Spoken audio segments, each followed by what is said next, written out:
epic space adventure games. Ian, I need you to put in some kind of like reverb effect on my voice right there. Epic space adventure game. No, yeah, you don't have to put it in. I did it.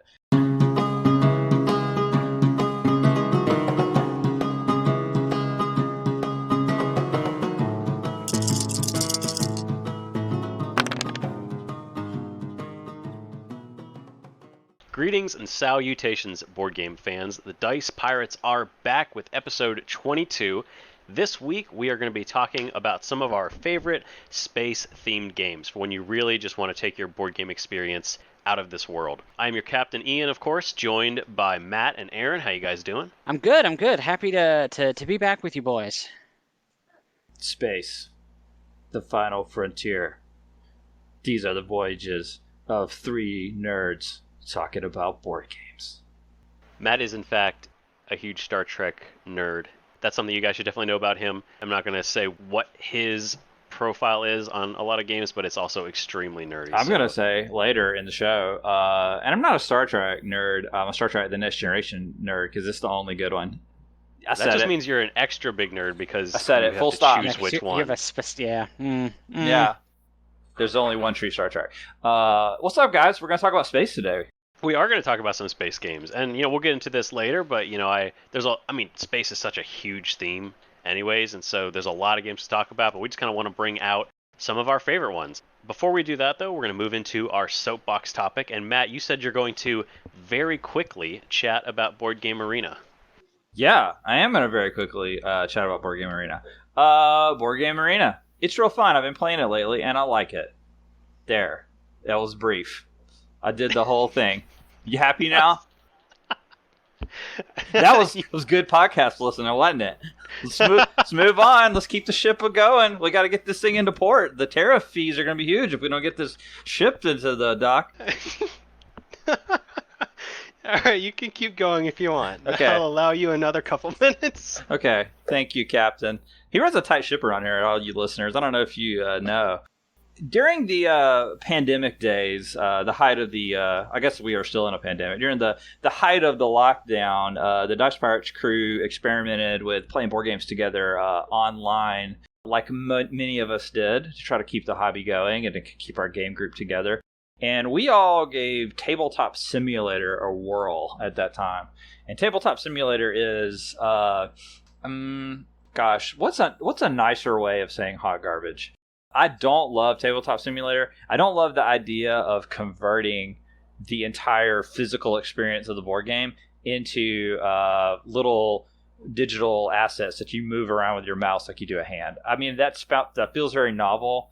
In some far future world where we all have like virtual reality like gloves on, maybe that would be fun to like throw the dice and pick up the virtual cards. But trying to do that with a mouse is just awful. And the very first time I tried to play Tabletop Simulator and dropped a card off of my virtual table into the void of nothing and it fell away into the internet, I was just like, I hate this. I don't like this experience at all. So that sort of put me off on these kind of adaptations of games. But Board Game Arena is totally different experience.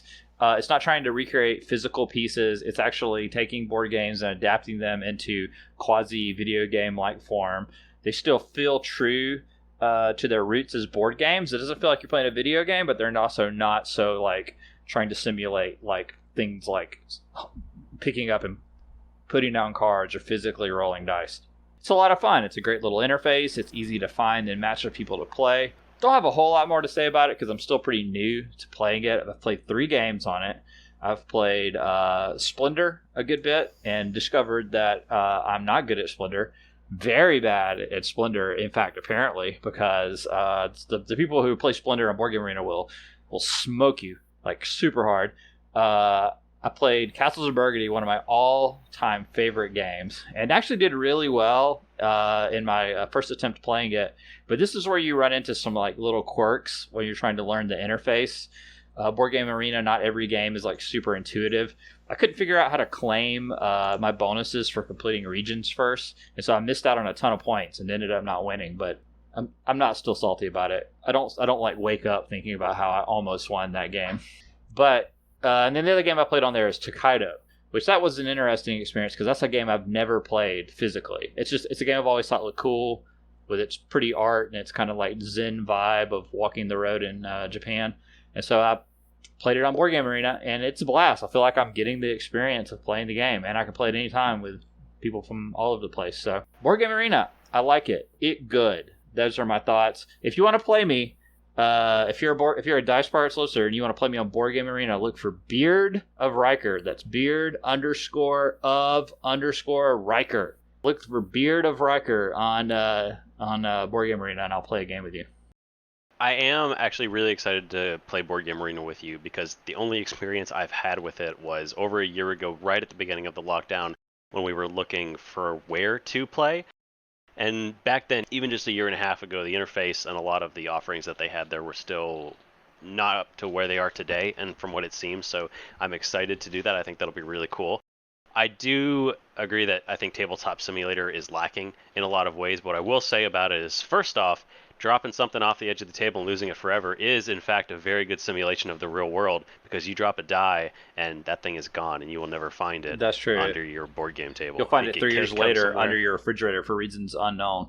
Exactly. Who knows what happened to it? Also, I think it is worthwhile to say, like, the thing about Board Game Arena is that a game has to be designed, like you have to build it for that interface. With Tabletop Simulator, anybody has the resources, has the ability to make a game, and so you have thousands and thousands of mods for different games, and so you don't have to. So I mean, there are some official ones that you can purchase, but you can pretty much find free, individually made versions of games that you enjoy. Some of them will be less perfect than others, but you have lots of options to shop around and look. So while it's not perfect, I think it definitely was helpful for a lot of people just to be able to get that and have that experience for sure. Absolutely. I'm being overly harsh on Tabletop Simulator for effect. I didn't love what it was trying to do, but also completely understand that some people, it might actually feel more intuitive.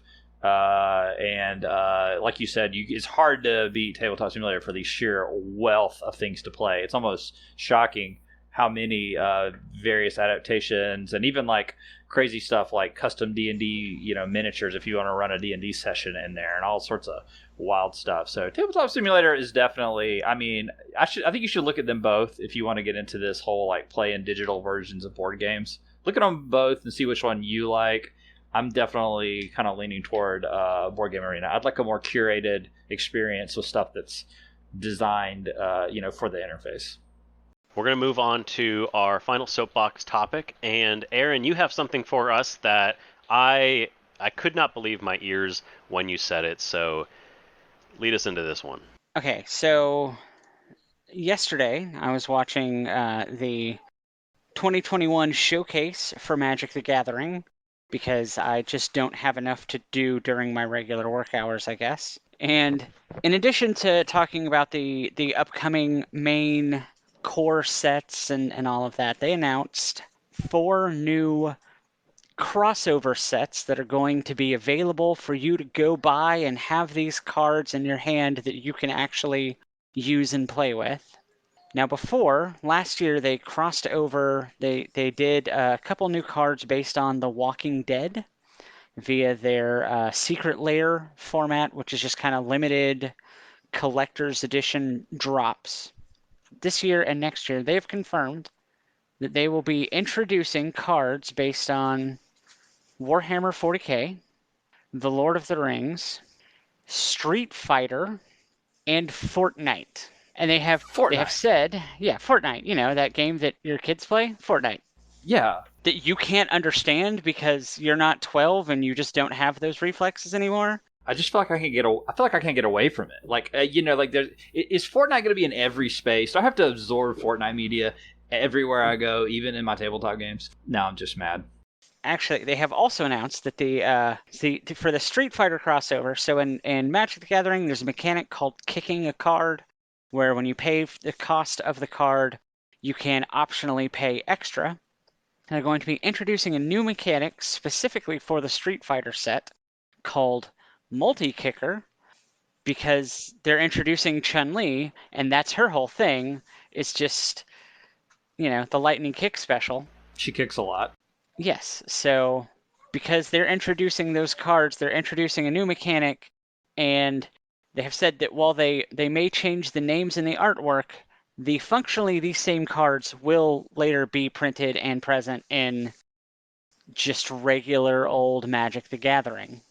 So I'm really interested in this because this is definitely a strange crossover in my mind. I mean, obviously Fortnite is incredibly popular, and that makes sense. And we have seen Magic the Gathering do several other crossovers, like you mentioned, Walking Dead.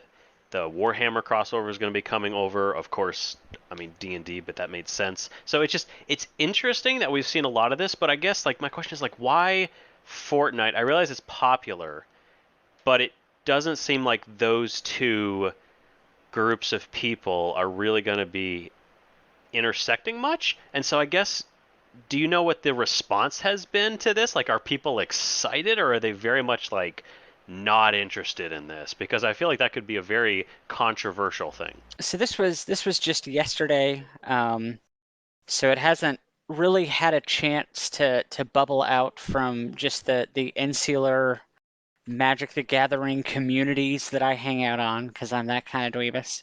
Response has been, I would say, wholly some mixture of outraged or just confused. Because specifically with the Fortnite cards, they're not going to be you just walk into your local card shop and you see a pack of cards that has the Fortnite logo on it. These are only going to be through their secret lair, so you have to already know about them and want to buy them and be willing to pay extra for a limited run of them. So who is that for? Who is in their 30s, has the disposable income and the desire that is in that arena that is both Magic the Gathering and the game where you can play as the Avengers sometimes? That okay, so you blew my mind at the end. All right, so when we first started talking about this, I was willing to concede. I thought it was confusing and dumb, but I was also willing to concede from a marketing perspective. If you're Wizards of the Coast, you want to bring in new players to a game that, like you said, use the word insular to describe it. I mean, Magic's not the most easy to penetrate gaming community. It feels very obtuse, and it's been going on a long time. It's hard to break in. So you want to bring in new players. How do you do it? Well, you skin the game with an IP that they know. So Fortnite, Street Fighter, whatever, the hot thing is that you're into.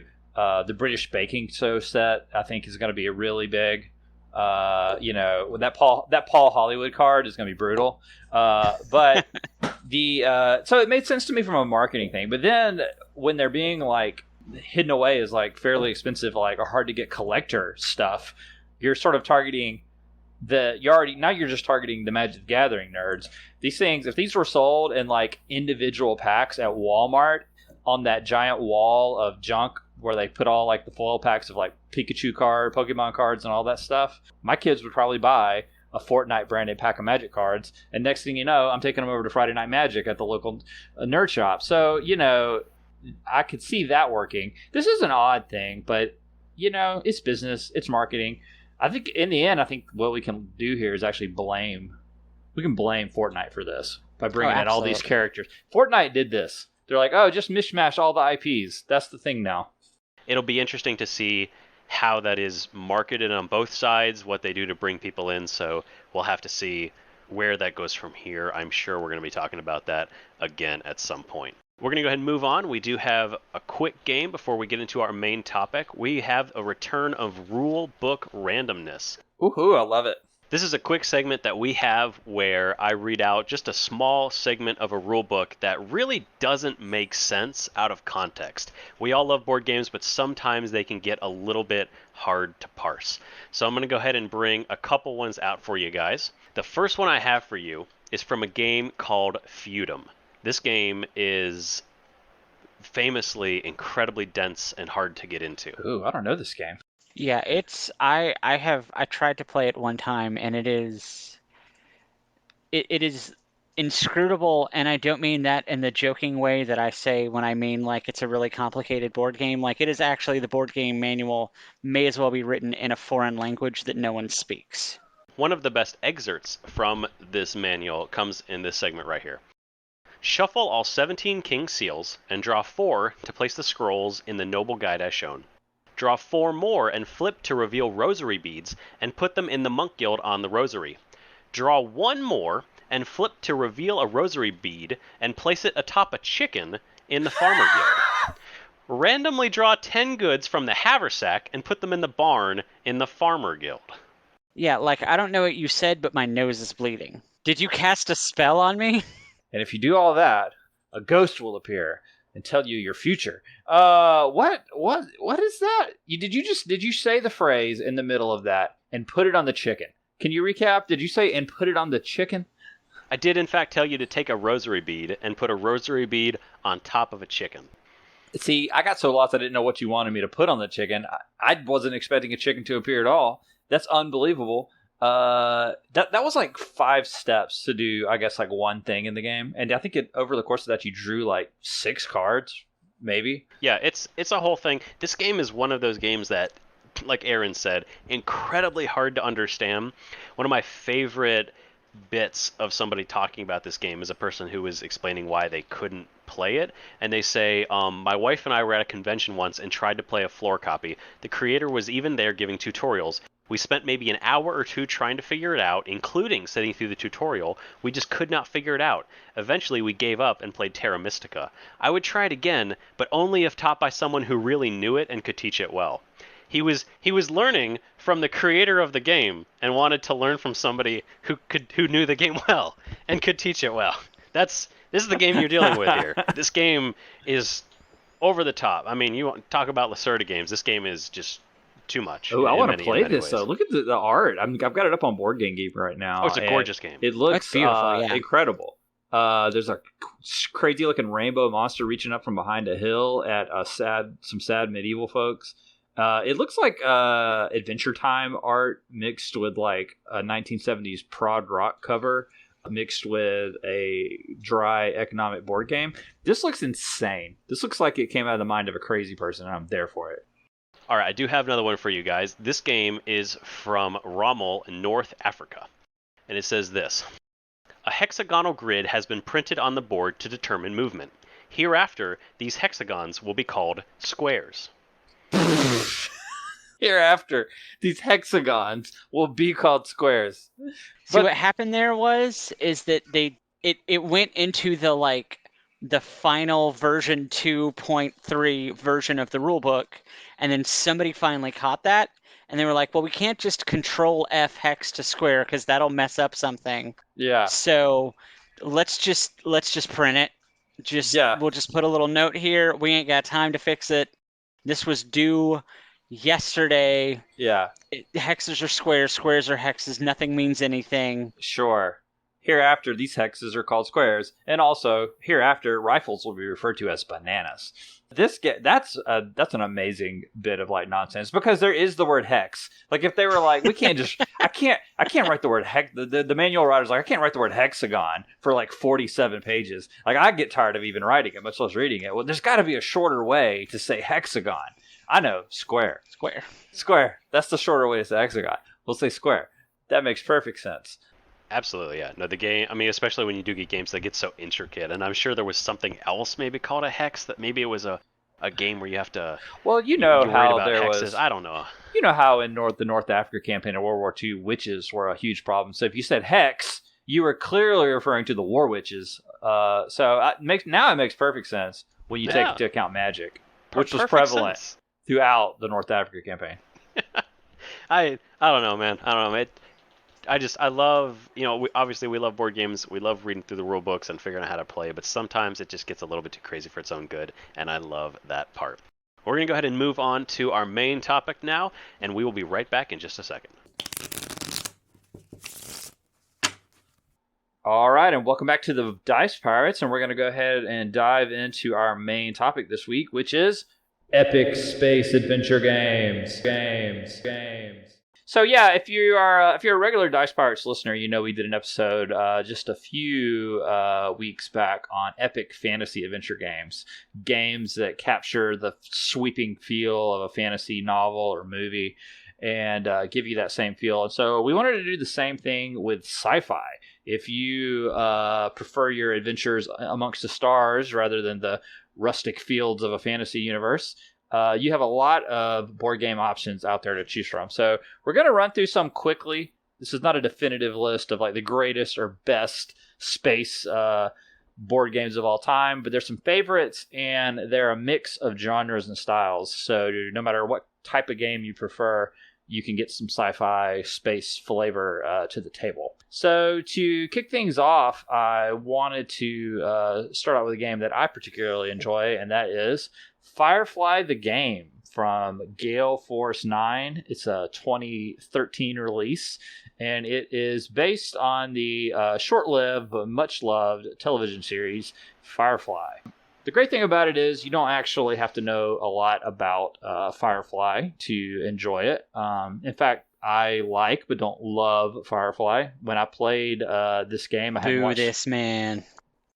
I didn't say I didn't like it. I said I like it, but I don't love it. I don't consider myself to be like a diehard Firefly person. So when I picked the game up after having not watched Firefly for a while, you know, a lot of the characters and places in it were like familiar, but I didn't really know the lore, but it didn't stop you from enjoying the game at all. You can totally just appreciate it as a space adventure romp on its own merits.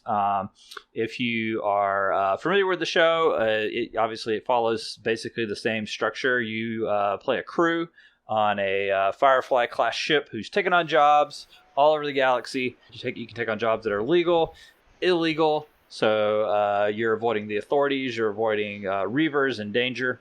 There are several things about it that I really like and think it is worth your look. One is it is sort of a good light role-playing experience. Although the way it handles the mechanics of doing jobs in this, when you go to complete a mission, you usually have to work your way through like a short scenario where you have to resolve roles similar to making checks in a role-playing game like Dungeons and Dragons. So maybe you have to repair a part or hack a thing or win some combat. So you roll dice, and you can modify your dice roll based upon the gear that you've collected or the members of the crew. So having a technician in your crew or an expert fighter would give you like a bonus to a fight roll or something like that. So the sense that like customizing your crew and customizing the gear you have makes you better at different jobs is really fun. There's this kind of tense push your luck mechanic too as you're working your way through a job, because there are multiple roles. So you might pass some early steps and the whole thing could go sideways on you like really quickly, which is, you know, if you don't love dice games or things can fall apart, I guess buyer beware. But if you like that sort of tense feeling of being on the edge of your seat, it's wonderful. I love the way it handles journeying through the verse, as I call it. You can move your ship one space at a time safely without having to have any danger or resolving the event deck. But if you do a burn, if you spend some fuel to move, you know, up to your ship's maximum distance, you have to draw from this deck of travel, basically a travel deck for every square that you draw. And you know, half the time or more, nothing happens, all's clear. But every once in a while, you run into danger out there in the black. You might get raided by the Alliance, or suffer a catastrophic parts failure, or have some other type of encounter. So the sense of like danger and unknown all throughout the galaxy as you're moving around is great. Mechanically, it's basically a classic kind of pick up and drop off, make deliveries game at its heart. There are a lot of games like this. Sky Traders is a game we've talked about on the show, sort of a lesser known but game that's very similar mechanically. Merchants and Marauders is a well-known pirate game that kind of has a similar feel. But this game just does a great job of having that space, sci-fi, adventure feel. If you love Firefly, you'll love it all the more. If you don't know what Firefly is, Space Pirates is basically all you need to know, and you'll have a blast with it. The game has good components that really kind of help it come alive. For the most part, you have your little miniatures of your ships. You have a nice big galaxy map in front of you. It has the best paper money in a game, which paper money is usually a total non-starter, but it has really cool designed money with this great sense of graphic design that's very thematic to the universe, and it's really good. Actually, the only two things about the game that I don't really like, and one of them is minor and one of them is major. My minor quibble is I actually don't love that most of the game's art is stills from the show. I think that looks a little chintzy and hasn't aged super well. They're not like really high quality like captures for the most part. It doesn't look great. I think, you know, commissioning art that's in the style of the show but were drawings would have been much cooler, but also probably way more expensive. And Gale Force 9 is not known for their like tremendously spendy high quality productions. Yes. The other thing about the game is a little more major, and this is the one that I think is a real buyer beware, is in the base game, the manual is a disaster. Total disaster. It's overly long. You could pull out passages from it for our Rule Book Randomness segment where there's stuff that just doesn't make sense or isn't fully explained and is open to interpretation, like how exactly your smuggler's hatch on your ship works and when you can move stuff in and out of it, or what exactly you're supposed to do here, how this mechanic works. It's a game that simulates a lot of things about flying through space and resolving missions and taking on jobs, and it's really a mess. Fortunately, the game's been out for a while, and the game community around it has created tons of supplemental resources. You can easily download a fan-written rule summary off of Board Game Geek that will make the game instantly understandable and better. So just go ahead and do that. Know that if you buy the game new, just go straight to Board Game Geek's files and start downloading stuff, because there's stuff in there that fixes errata, fixes problems, and makes the game 1,000 times more playable and enjoyable. So yeah, I think if you don't know anything about Firefly, you would probably still like this game, as long as you do still really enjoy sci-fi and you want a good space romp. It's a romp. That's the word I'm looking for. It's a romp. Our next game is going to be one that you guys both enjoy a lot. I've only played this one a couple times, but of course, we all know Matt's going to love this because it is all about handfuls of dice. We're talking about Roll for the Galaxy. Yeah, Roll for the Galaxy is it's, if you've heard of Race for the Galaxy, this is kind of essentially just the dice version of Race for the Galaxy. This is a dice-based tableau builder. You've got a little set of tiles that you're going to be drafting and adding to play in front of you throughout the game in an effort to grow your empire. There is, in my opinion, a lot to love about Roll for the Galaxy. I have played a lot of both Roll and Race. This is gonna put me in the hot takes heretics section. I greatly prefer Roll for the Galaxy over Race for the Galaxy. Race feels almost intentionally hard to understand, whereas Roll for the Galaxy just feels a lot more intuitive to pick up. I mean, there's, like Ian said, fistfuls of dice, just constantly everywhere, every direction. You're constantly rolling so many dice. You have this lovely, oversized plastic dice cup. So as you're shaking your dice, you get this really nice, loud maraca effect as you're preparing your turn, spilling them out across the table. And then, taking your dice, they represent your citizenry. And the dice cup is something, the dice cup should be in every board game ever printed, because you have a standee in front of your board where you're assigning your workers, and you're assigning your workers in secret. Other people can't know what it is that you're trying to do on your turn. When you're done, you take your dice cup and you put it upside down in front of your player board so that everyone knows you're done. And literally every board game should have that, because I cannot tell you the number of times I've been playing a board game with people, and then all of us just sit there in silence for about 5 minutes before somebody looks around and goes, "Oh, are you guys done?" Because there's not a piece that you put in front of you that comes with the game that you put in front of you that says, "I'm done now and I'm ready when you guys are." Because you're sitting over there in the corner on your phone. I don't know if you're paying attention. I don't know if you are done or if you're thinking or you're trying to metagame out everything. I'm never doing that. But Roll for the Galaxy, I mean, it doesn't have the space adventure feel of Firefly, to be sure. It is very much a board game. It's, you're rolling dice to assign symbols on a card so that you can add other cards to your tableau that then influence and upgrade your other powers when you do other things. It's a fantastic little engine builder, and it plays differently every single time. You have a starting colony that gets randomly passed out to you at the beginning of the game, And that kind of helps set your path for the game. There's never one dominant strategy that as long as you do X, you'll always win. This is a game where it really depends on the technologies and the planets that you get dealt, well, I say dealt to you, you pull them out of a bag, but that you get over the course of the game, because those are going to impact tremendously how good you are at different things and which ones you should pursue over others. There's a whole strategy based around producing goods and then shipping those goods to get points, but you can just as easily win by just building things that are worth the most points and finishing the game before anyone else has a chance to do anything about it.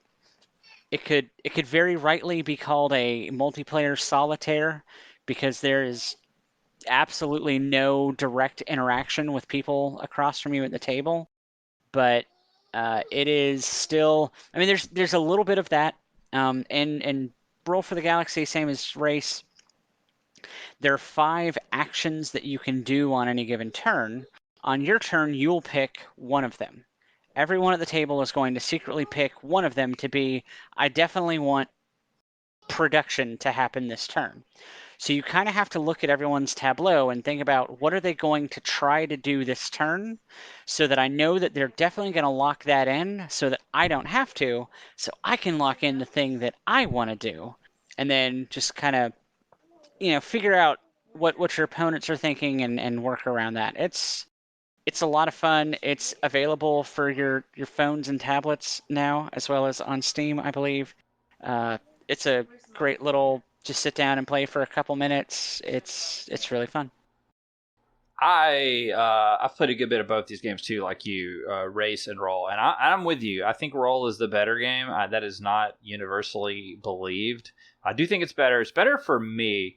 I find both these games to be highly inscrutable. Every time I play Race or Roll for the Galaxy, it is like the first time I'm playing it. I have to relearn the game's odd symbology, the various symbols for like production or exploration or whatever. I have to relearn the game's symbols. I have to relearn the game's mechanics.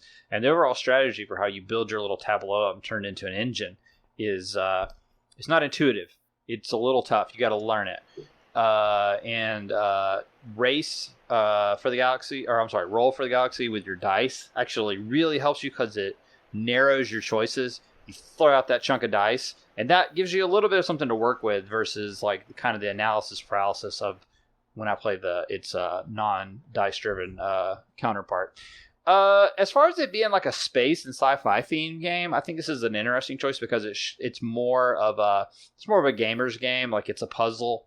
It's an engine builder. It's chunky. It's not thematic in a traditional sense, but there is an odd sense of story that emerges as you acquire cards to your table, to your tableau, because it's like you're suddenly, you get a funky new planet with a weird look, or you get like, a clone vat, or some like mercenaries, or like a weird technology, or like an ancient alien civilization. I mean, it's all this kind of hodgepodge of sci-fi aesthetic and feel. And so a very strange narrative starts to emerge.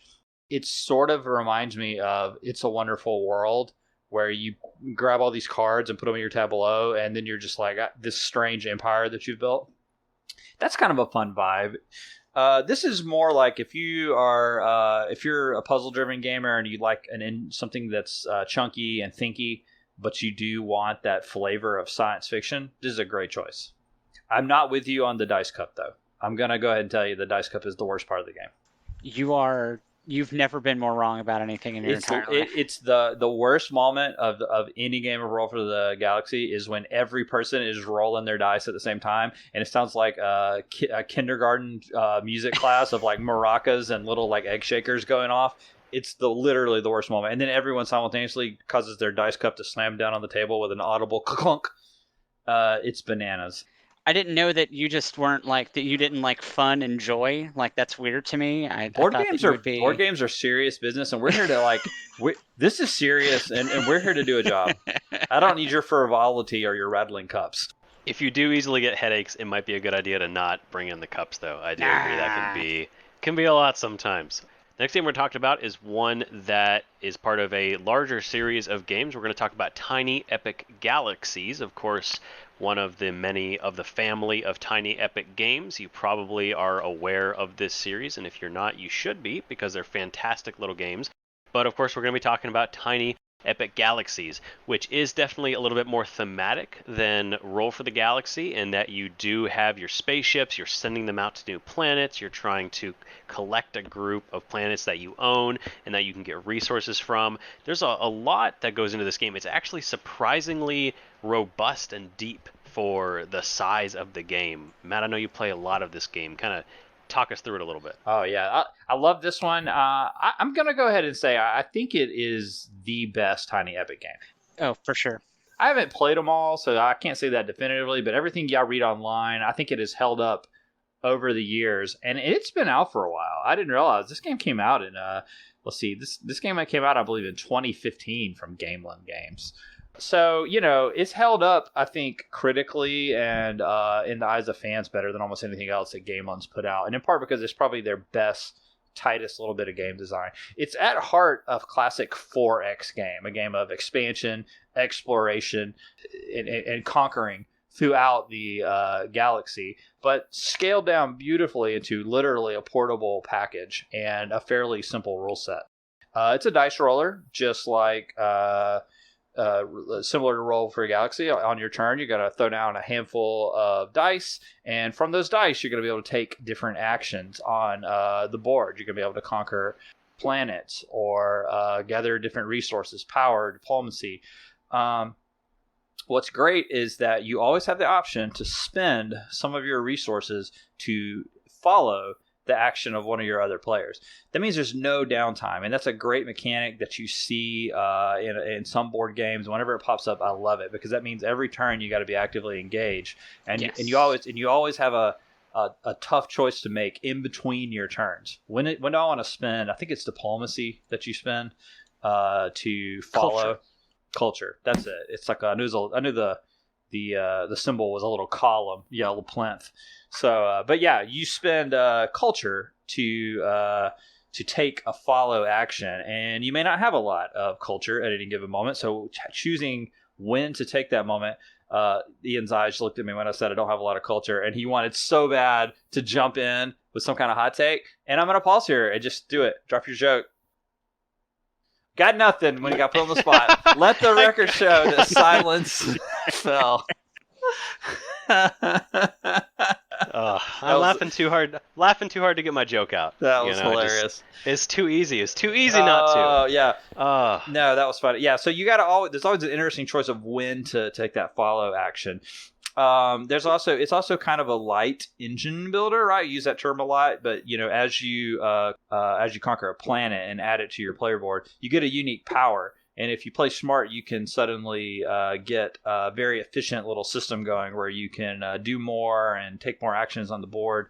And it plays fast. It's first player to reach a certain point total wins the game, and it wraps up quick.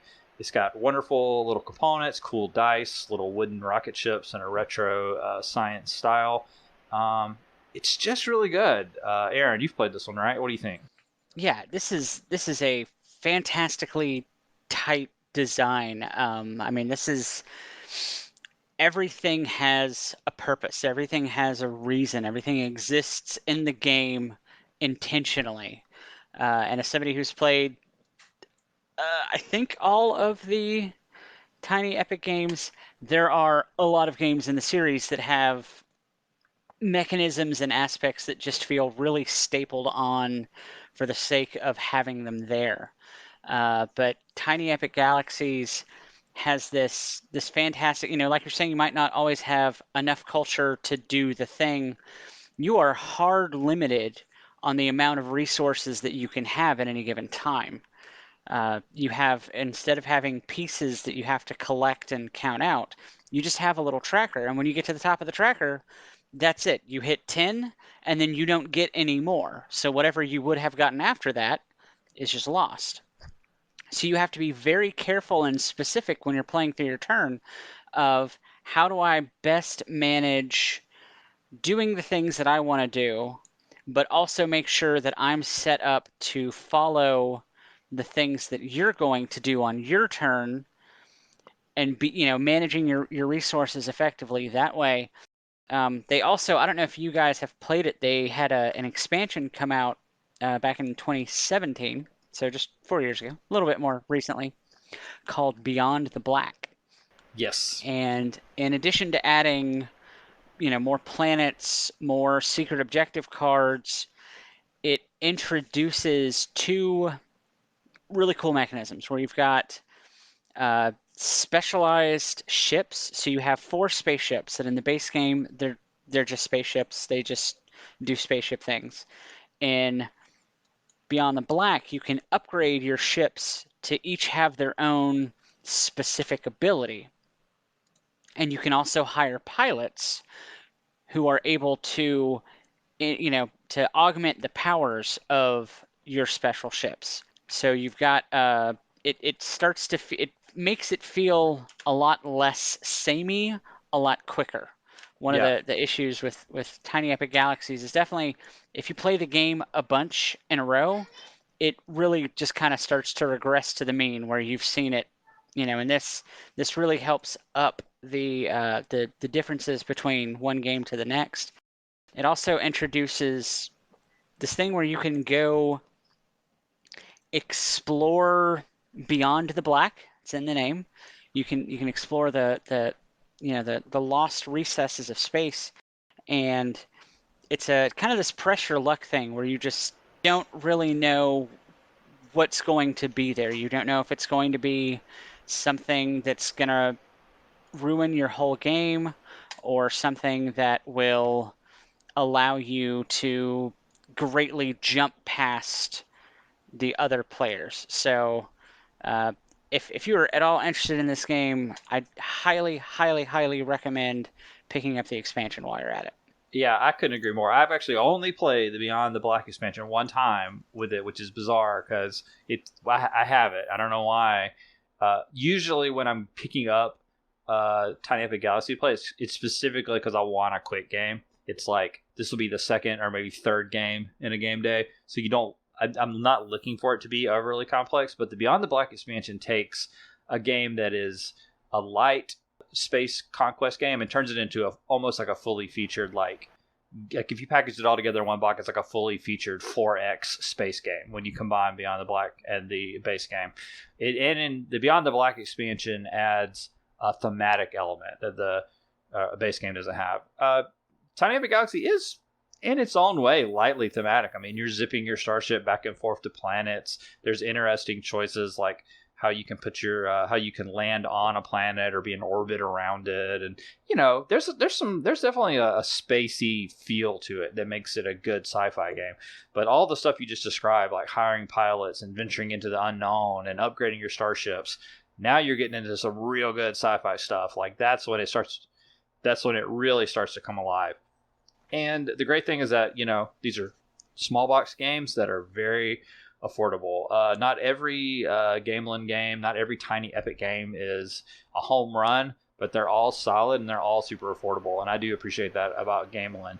If you're a gamer on a budget, if you just want to add some diversity into your collection, the Tiny Epic series is, you could do a lot worse than picking and choosing from the Tiny Epic series. And if sci-fi is your thing, you got to get Tiny Epic Galaxies. I say Tiny Epic Galaxies is almost a must-buy for almost any board gamer. It's a game that I think we would definitely all recommend. I love that there is a surprising amount of depth to it. Like you said, it may seem simple, it may be small, but you do have just a wealth of decisions, and you do have to sort of plan ahead. But it doesn't require you to be all focused. It doesn't require that much, and so I think it's a worthy addition to anybody's collection of games for sure, and I would definitely be interested in playing that more. I do plan on picking that up for myself at some point as well, because it's just such a well-made game. We are going to go ahead and move on to our final game of this episode, and it is easily the most thematic and also easily the longest of the games that we are going to be talking about. We're going to talk about Twilight Imperium. Of course, this is one of the most storied space games out there. Definitely one of the longest games that you could play. You got to set aside a whole day for this game, potentially multiple days if you don't have a lot of time. But I think it's one of the most loved games for a reason. There's a lot about this game. I mean, if you don't know what Twilight Imperium is, it's in many ways it's like Risk in space. You're trying to just take over the galaxy. You're trying to score points. You're trying to move towards the center of the galaxy and own that planet. You're developing new technology as you move. Depending on the planets that you own, you can go for different types of technologies. You're building up a large space force, dropping soldiers onto planets, taking over those planets, building up your space docks in different places. It's such a expansive game, and it really covers so many areas. But I think what a lot of people love most about the game is the interaction that you get between players, because of course over this long period of time you're going to have to move into other players' territories, and it's another of those games where combat, not an easy thing. It could go so badly for you. It can be incredibly costly, and so everyone's a little cagey to get into battle. And so I think the stories that come out of this are definitely one of the best parts of this game for sure. Matt, we've had some times playing Twilight Imperium for sure. Yeah, absolutely. I've always been a forthright and honest player. When I've played it with you, a man of integrity, a man of peace. I've never backstabbed or swept like a vulture down upon your home world when you left it shockingly unguarded to go fight a war, with your wife, frankly, is the other part of the story that gets left out a lot. Is that you were fighting a war against your wife in another part of the galaxy, and your planet was left undefended, and they needed leadership. Your people needed leadership, and so I stepped into the void, and very few civilians were killed. Look.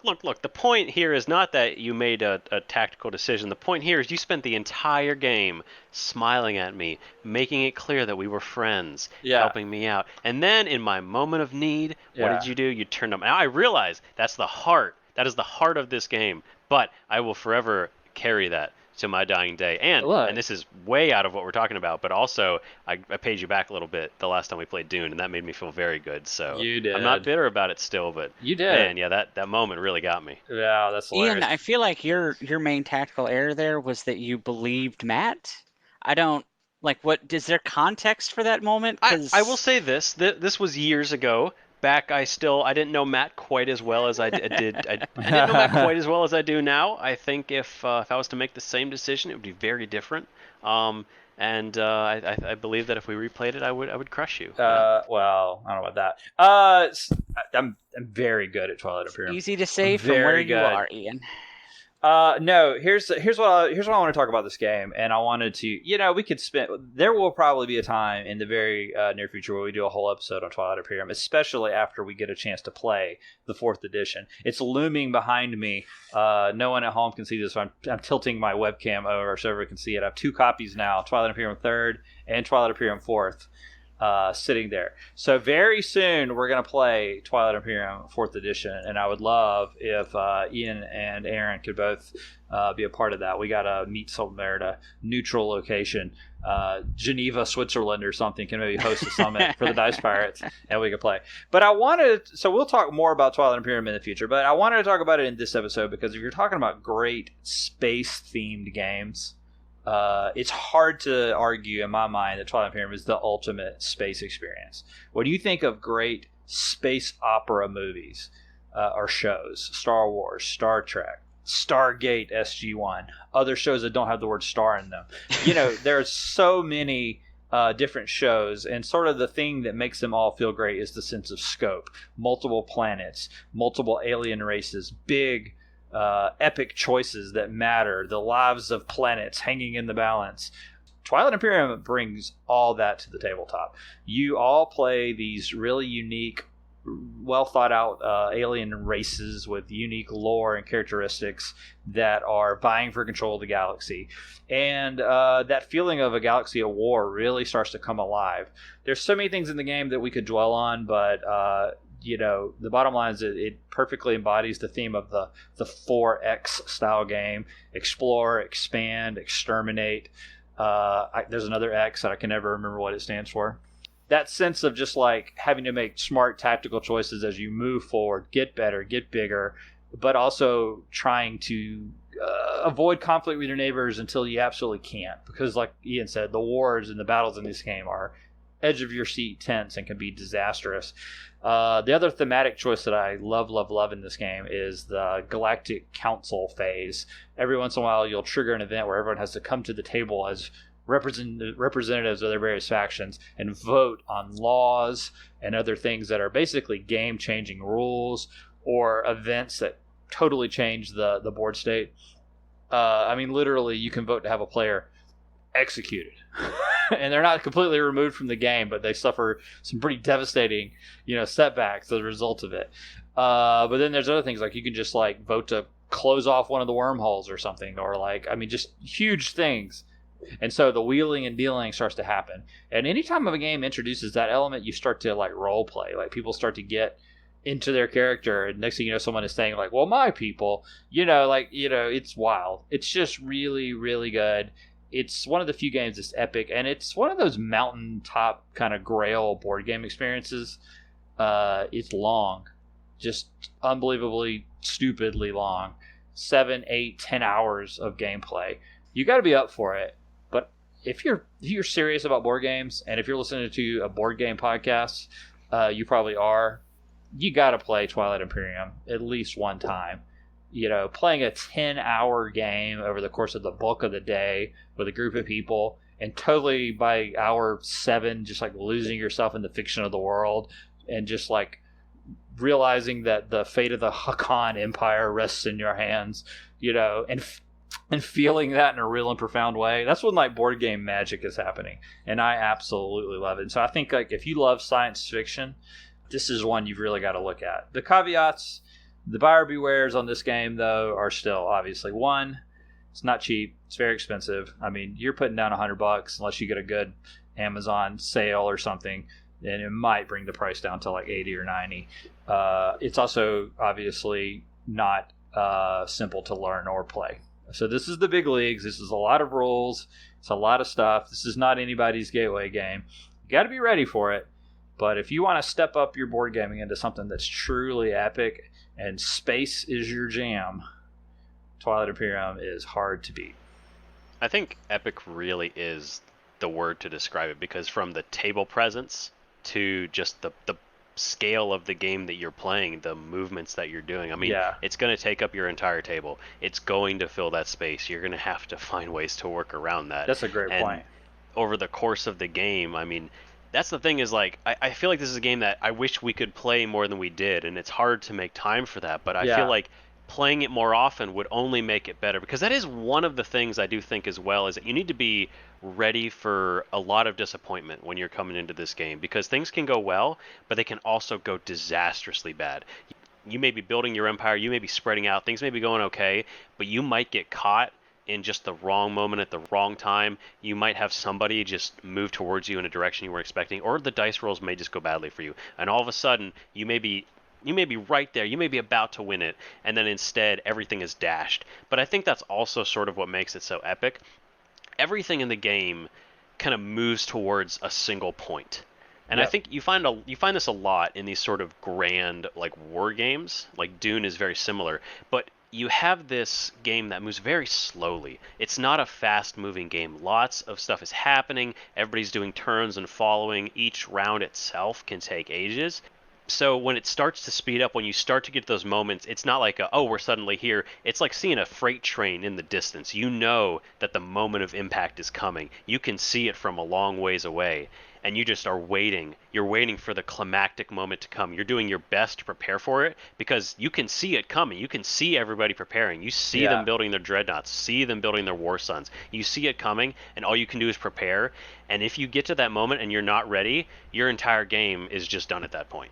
You may just be out of luck. And so being able to play it more is going to make sure that you're on the other side of that victory sometimes, that you get the chance to experience just that incredible high of going through a 8-9 hour experience and coming out on top and getting to have that satisfaction. It's one of those games where if you can find a group to get together once a month, once every 2 months, and at least have those storylines kind of arcing back and continuing on, genuinely one of the best experiences I think you can have.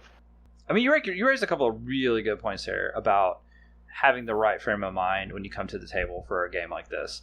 Twilight Imperium is a game that I think you need to kind of make peace that this is a game that you should not necessarily play to win, but play to play, to have the experience. Because it is a game that you could find yourself out of contention to win it 3 hours into a 10-hour day. If you make a bad move, if you just get cataclysmically behind, you get a fleet wiped out in a battle that you didn't think through, or the dice just weren't with you, or whatever, any number of factors, you get so far behind that just realistically you're not in contention to win. But you're not going to be out of the game. It's actually very hard. There are ways you can get completely knocked out of a game of Twilight Imperium, but it's fairly difficult, and it doesn't happen that often. And so now you're just kind of in this journey of like, okay, I'm not going to win this, but I can still have fun. You're going to be able to vote in the Galactic Senate, and you're going to be able to make choices that impact the player board and make it harder for other players. You're going to be a spoiler and a presence that everybody has to deal with. So you're never not without your ability to like shape events, because choosing to move some of your fighters into the path of where somebody else is going is going to make them make a choice. And all of this stuff. And it's also a game that you should, I think if you're a role-playing group, that would actually be the best way to play this, because everyone kind of gets in character of their various faction and kind of gets a little silly with it. You could still have fun with the game even if you're not winning, or even if you're out early. If you're highly competitive and you need to win, this game can be brutal. It can be really brutal. But it can also be very satisfying, because it's not like Firefly, which is, like I said, was just a kind of a space romp. You're there to have fun and watch a story unfold, and it's really silly. That's a perfect beer and pretzels. Let's have a fun 2.5, 3 hours. This is the game that you could learn and get better at. So if you are a serious gamer, Twilight Imperium is pretty real. And there are game groups that I think build their entire game identity around this game. I mean, this is a linchpin one. It's really, really, really fun. I'm anxious to play the 4th edition. I wish I had thoughts to share. I know it makes a ton of improvements and is generally considered to be like the best version, probably the last version of this that we'll get. It has refined the game down to a better state, made a lot of improvements over 3rd. So looking forward to playing that and having even more to say about it. And I really do. We got to make this happen. This is the official call. Matt, Ian, Aaron, the rest of the Dice Pirates, we need to play Road trip. We need to make it happen. We're going to meet somewhere centrally located on a map, and we're going to do this. Well, when it does, I'm sure that everybody can expect a good full episode on just Twilight Imperium itself. Of course, we've definitely had a lot to say, but there is so much more that we can talk about, just from the intricacies of the mechanics to really just the amazing moments that we have talked about already. So there's so much to love about this game. Definitely one that you should consider, or if you do just already play it, maybe try to break it out again once you're able to get a group together, or even maybe you can find it on Tabletop Simulator. So see how that goes. At least you can save the game and bring it up next time. But those are some great space games, whether you're looking for something that's actually thematic or something that's, maybe just, a little veneer of space on top of it. I don't think you can go wrong with any of these options. Would you say that this episode has been out of this world? Guys, I got a quick question for you, just off top before we finish this. If you had the chance to go to space, would you go to space? Would you do it? Yes, I would 100%. No hesitation. Yes, but am I coming back? I would do it. Am I going for a year? Am I going for a week? See, we have two types of people. We got the guy who says, yes, I'll go to space. Yeah. And we got the other guy who's like, you know what? It's interesting, but I got to know all the details first. One of us loves our family, so... I mean, I love my family, but I want to go to space. And they'll be so proud of me when they see me up there. It'll inspire them. Some of us are Will Rikers, and some of us are not. Some of us are Wesley Crushers. Wow. Okay. All right. We don't need to be that personal with it now. I could be Will Wheaton on my worst day. You know what I'm saying? That's a bit much. I didn't say you're Will Wheaton. I said you're Wesley Crusher. Now you just it's very different. No, yeah, I'd definitely go to space. Would you go to space? I'd go to space. Yeah, I'd love to walk on the moon. That'd be pretty cool. Yeah, I think that'd be pretty neat. I mean, if I had the chance, if I could do it, I think it'd be neat. I want to get up there so that I can look down and see finally that I was right and the world is flat. I'm a flat earther. I didn't tell you guys about that, right? I definitely believe that when you get up there, the Earth is just a big giant disc on the back of 4 elephants on the back of a giant space turtle. That's just known. These are known facts. I read these on Reddit thread that I would like to direct you guys to. I also read that History by Terry Pratchett. That is definitely 100% true. And is definitely not fantasy at all. So yeah, that of course is our episode. Of course, thank you so much to Aaron for coming in as always. Matt, if people want to get in touch with us or see if they can set up some times to play board games with us on Board Game Arena, where can they get in touch with us? Sure, you can find me on my new website, flatearth.biz. No, I'm just kidding. No, you can find us on Instagram at Dice Pirates. That's the best way to keep in touch with us. We're there all week long doing fun and cool stuff, giving updates on what we're playing, posting cool stuff to the Instagram story. I will say, kind of do a quick mea culpa. If you follow us and the account's been a little blando for like the past 3 weeks, I mean, obviously we all work and have lives. It's been real crazy. So I haven't been active on there. So I will promise to get back onto the account and get it going again. So thanks for hanging in there with us. But in general, Ian, you can find us on Instagram at Dice Pirates. We always do, of course, appreciate you guys listening, and we would love to hear from you guys. Keep an eye out, of course, next week for another Captain's Log, and in the next couple weeks, we'll, of course, have a new episode. We got lots of fun stuff to bring you, so keep an eye out for that. But until then, we'll be right here on the Dice Pirates.